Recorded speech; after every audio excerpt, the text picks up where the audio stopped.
worship on the Sabbath. At ang sabi pa sa Hebrews 10, verses 24 to 25, and let us consider one another in order to stir up love and good works, not forsaking the assembling of ourselves together, as is the manner of some, but exhorting one another. Siyempre nga naman, pag nasa church ka, nakakapagparang ka sa tuloy ng pananampalataya, mga kapatid.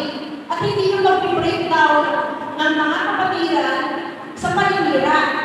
Ito po yung time para mag-encourage po tayo ng mga kapatiran para lalo lumakas sa pananampalataya at para mas lalo po tayo makaibig sa ating pong Panginoon.